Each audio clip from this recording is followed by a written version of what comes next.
Hello everyone, it's Sandy here. I hope you're all doing well. So today we are making these lovely voile pinch pleat curtains. I've got two pairs to make and these are for my bedroom. Just something a little bit different for the channel and I hope you enjoy it. I've got this beautiful voile. Now I've had this a while. It's coming up with like as if it's grey, but I can assure you it's not grey. It's like a lovely gold. It's kind of like, let me see if I can, that's better. That's the colour. It's got little Swarovski crystals in where the starbursts are. It's an old fabric. I've had it a long time and I've been meaning to use it for somewhere in the house. I invested in this ages ago and it cost me a lot of money. It's a silk organza. Obviously it's got all this lovely embroidered detail with the Swarovski crystals. It is absolutely stunning and I'm going to be making 4 curtains. I've already made one, but I'm going to show you how I did this one. So that's what it's going to look like. It's going to have the pinch pleats and it's got buckram at the top and it's absolutely stunning. So let's get started. Fabric is actually what we call room height in the trade, which means that it's 3 meters wide, nearly, just slightly under 3 meters wide. So it means that you can run it the other way, hence having no joins. It always looks much better without the joins. So always try and look for room height fabrics or extra wide fabrics and you'll get much better looks to your curtains or your voiles. So anyway, I'm going to cut this. First of all, I'm going to give it a little press here so that I can get it nice and straight before I cut it. And then I've got to work out my width. So I'm going to run it, like I say, the other way. So the width of what I need for each curtain is how much I'm going to cut off. And then that will be literally cut to size. I've got the iron on quite a low heat. So I'm just going to give it a very gentle press. If you're working with any kind of beads or little bits that are on your fabric, always be a bit more careful with them because they're very delicate. And this fabric is definitely not washable. So I'm going to cut it this side of the steel rule so that we've just got plenty to play with.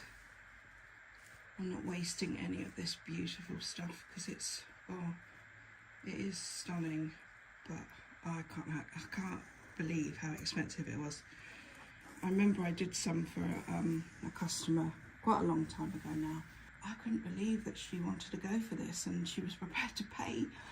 I mean, I think it was about £4,000 just for the fabric. And then obviously the making up was a lot cheaper because I don't charge masses for making up. I think my prices are fair. Okay, right, so I'm going to cut along that line that I've made with a very sharp pair of scissors because silk organza is very slippery to work with. It needs a really sharp pair of scissors, so it's getting them my best pair. So once you start off nice and straight, you know your curtains are going to be, be straight because you've started straight. So it's always important to get a good straight line at the beginning, and following a pattern is the best way to do that.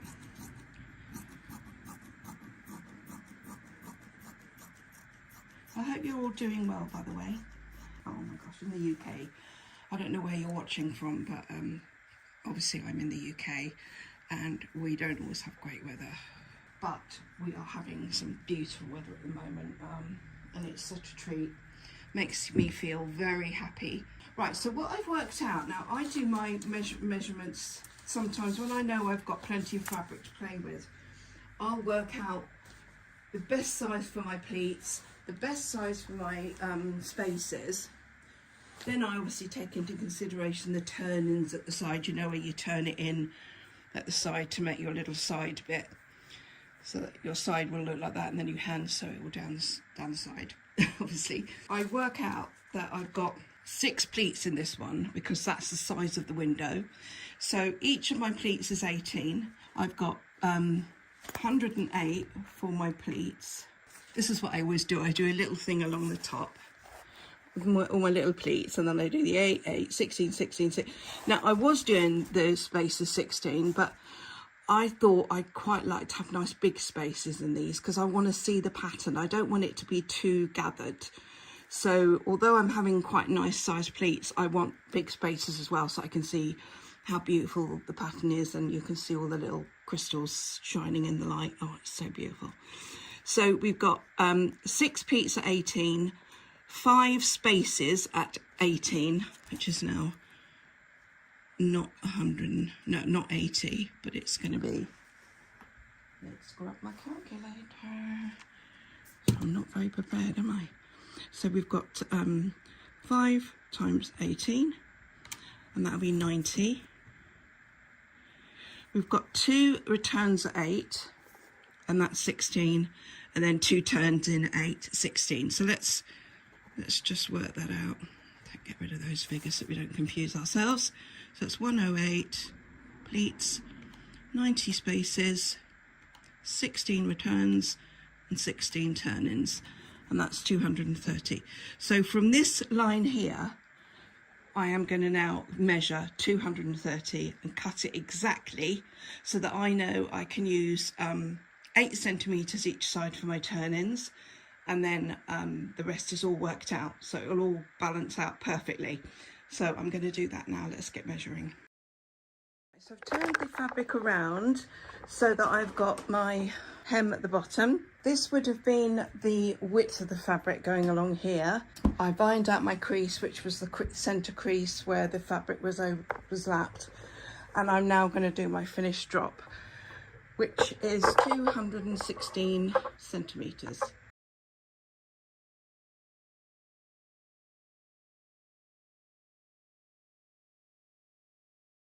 Okay, so I've done the finished drop, and this is the top. So now we have to put the buckram in. So I've allowed enough buckram so that we've got about 2 inches to tuck under, because you only need 2 inches. If you double up too much, it will look silly. There'll be too much at the top. So I'm going to take my pins out. I've taken most of them out already. And then I'm going to pull back my fabric so you've got the crease showing.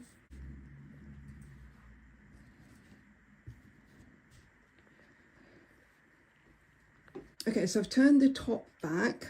That's the crease. So my buckram is going to sit here, fold over, and then I'm going to be folding it over again. So I've got it nice and flat. Make sure you have the whole thing on the bench, even the bit you're going to tuck under, so because it just makes it a bit easier. So let's get the buckram at the end. Make sure it's buttoned up to this bit here. Pull it right to the very end of the curtain, and then tuck that up. And just put the pin in that for a minute. You will obviously be ironing that in a minute.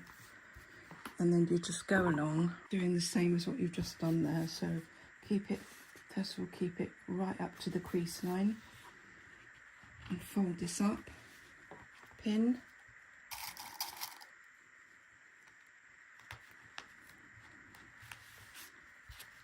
and then put a pin in the middle here, making sure that's straight there, which it is. And put a pin in the middle there.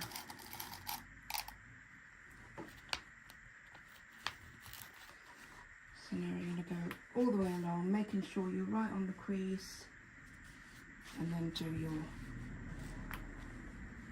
little tuck under.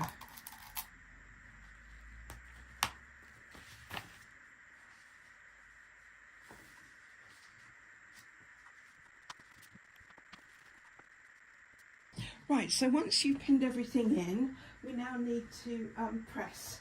So we're going to press along the top.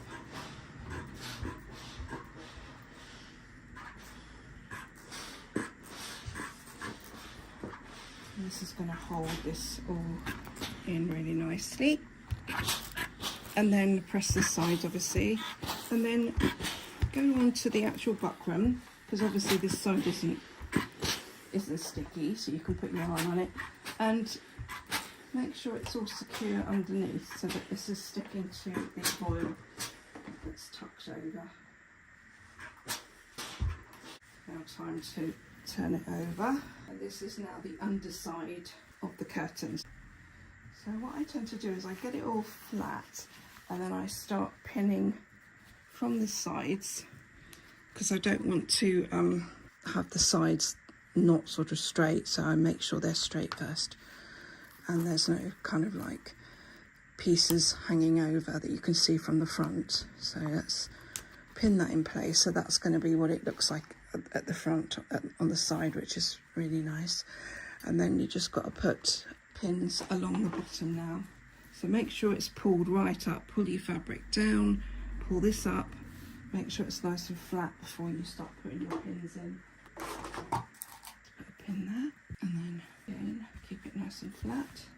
It's quite hard to pin this. In fact, I think I'm just going to pin it along the top because it's quite hard to pin that.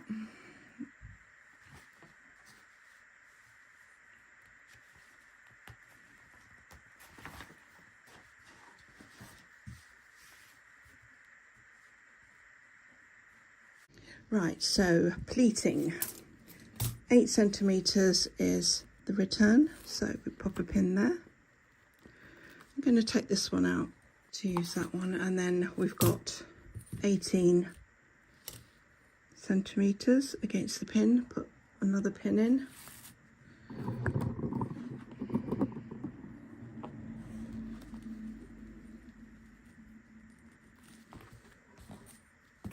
Another 18 centimetres from that pin. So basically 18 pleats, 18 spaces. I don't usually do that, but as I said, I want to see the pattern in this beautiful fabric and don't want it to get lost in pleats. So I'm just going to do nice big spaces. 18. So I'm just going to go along 18, 18. And I'm going to show you how I pleat. I'll do that now. So what you'll do is you'll take your first pin over your second pin, making sure your top is lined up nicely, and then press on the crease line. Now I'm going to take this pin out here because it interferes with my pleat and I don't want to be stabbing myself. So anything between the pins of the pleats, don't put pins, put them on this in the areas. Right, so you've got your 2 pins on top of each other there, and pop a pin at the bottom of the buckram, in the buckram when it's voile. Don't do it in the voile because it might damage the voile. And what you're going to do is you're going to make a mark along here. So obviously it's going to be 9 centimetres because your pleat is 18. And you could do an invisible mark, so 9 to there and then 9 to there, join it up, and then you've got your mark. And then when you go to your machine, you will sew from the mark, you know, that you've made all the way down, and stop just shy of the bottom of the buckram. You don't want your stitches to go into the voile here, just keep it on the buckram, because if you do it on the voile, it might it might catch it, it might, you know, it just might not look very nice. So just keep your stitching from the top along the mark that you've made, or if you don't need to make a mark, just keep straight and then finish it here. Go back a little bit on the buckram to secure it. I don't do marks on mine, I just put a pin in line with where I'm going. This method has never failed me, but there's always a first time. Okay. So we go back,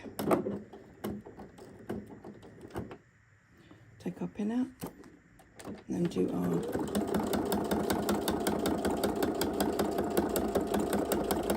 stitching, and stop just before we get to the bottom of the buckram, and go back a couple and cut. So now that we've cut that one, we're nice and sewn in.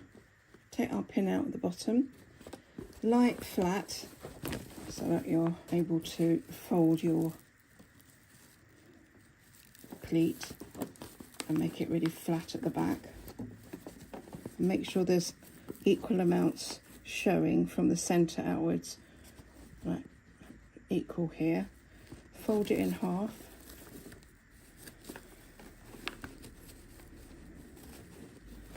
Now when you're folding it, obviously make sure there's equal, and it's not, you know, like this one isn't, it's not 100% straight, so I've got to fiddle with it a little bit. So I'm just going to manipulate the buckram so that I've got the same amount of buckram, like the same amount here. I don't want this piece bigger than this piece, you know. Tuck it in so that your voile is right in and it's taut, and it's not sort of like, you know, looking like it's all baggy, if you get what I mean. And then when you get to the bottom, you're gonna sew on the actual buckram, because if you sew here, it might tear. I don't want to take the chance. So I'm going to sew right at the bottom of the buckram. I'm just going to try and bring it in a little bit. So there's the bottom of the buckram.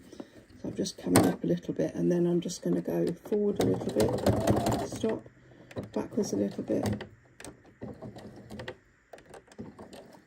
and then just go one, just to give it a bit of reinforcement, cut. So now we have a lovely pleat. Let's bring you back so you can see. Lovely pleat, which needs obviously trimming, but there's your pleat. And then we just carry on doing all the others exactly the way we've done this one. So we just cut off the little tails, and then we're ready to go. Now let me show you how to put a pin hook in. Now I've measured that my hook drop is 3. I think it's 3. No, 2.5. So hook drop is 2.5. So I have to put the hook in at 6 centimeters. So I go down to 6. I put the hook in, and I make sure it's going. I'm pulling it towards me, but going up, so that when it's in, you're not going to see it. It's in the middle, because you don't want to see it at the side, and you don't want to see it like that, and you don't want to see it like that, and it look like that. And at the end, I'm going to do some hand stitching along here and along here, the sides. Obviously this all has to be hand stitched, which I will do. I just want to get it all made and then go around and hand stitch the sides and the hem so that they're beautifully sort of flat. I don't want anything done on the machine apart from the pinch pleats. So that's your pinch pleat curtain. I will show you what it looks like when it's up, and I hope you have a lot of fun doing these. They do look beautiful up at the window, very professional with the pinch pleats. So have a go and enjoy. Thanks for joining me today, guys. I really appreciate it. Don't forget to subscribe and press the bell button if you want to be reminded of future videos. And do give me a big thumbs up, because it helps my channel enormously. Anyway, take care, and I'll see you all next week. Lots of love.